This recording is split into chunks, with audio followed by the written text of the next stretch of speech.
రైతులు ఎప్పుడెప్పుడు అని ఎదురు చూసిన రైతు భరోసాపై తెలంగాణ ప్రభుత్వం ముందడుగు వేసింది. సాగు చేసే రైతన్నలకు అండగా నిలిచేందుకు కసరత్తు పూర్తి చేసింది.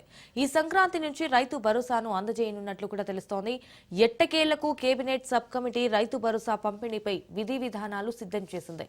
అలాగే సాగులో ఉన్న భూమి ఎంత ఉన్నా రైతు భరోసా ఇవ్వాలని కేబినెట్ సబ్ కమిటీ సూత్రప్రాయంగా నిర్ణయం తీసుకుంది. సంక్రాంతి నుంచి అమలు చేసే రైతు భరోసా పథకాన్ని పంటలు సాగు చేసే రైతులందరికీ వర్తింపజేయాలంటూ రాష్ట్ర ప్రభుత్వానికి సిఫారసు చేయాలని మంత్రివర్గ ఉపసంఘం నిర్ణయించింది. ఎన్ని ఎకరాలకైనా ఇవ్వాలని, ఎవరికీ భూపరిమితి పెట్టకూడదని, ఆదాయ పన్ను చెల్లించే వారికి ఆర్థిక సాయం అందించాలని అభిప్రాయపడింది. యాసంగిలో 80 లక్షల ఎకరాల్లో రైతులు పంటలను సాగు చేస్తున్నారు. గత వానాకాలంలో పత్తి వేసిన 40 లక్షల ఎకరాలకు కలిపి మొత్తం 1.20 కోట్ల ఎకరాలకు పథకం అమలు చేయాలని సూచించింది.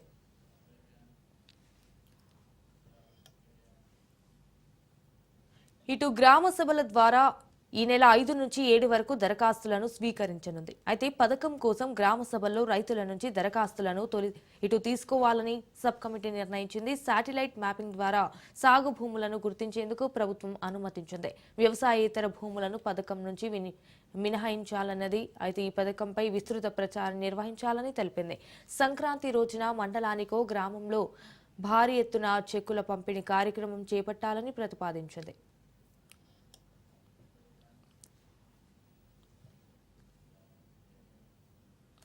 ఇటు కాంగ్రెస్ ఎన్నికల ప్రణాళికలో ఎకరానికి 7,500 ఇస్తామని పేర్కొన్నప్పటికీ ఆర్థిక వనరుల అందుబాటును దృష్టిలో పెట్టుకుని ఎకరానికి 6,000 చొప్పున సాయం అందించాలని కేబినెట్ సబ్ కమిటీ నిర్ణయం తీసుకుంది. 7,500 చొప్పున ఇవ్వాలని రైతులు కోరే అవకాశం ఉందని కూడా అధికారులు తెలపడంతో దీన్ని కేబినెట్కు నివేదిస్తామని, అక్కడ తుది నిర్ణయం తీసుకుంటారని మంత్రులు తెలిపారు.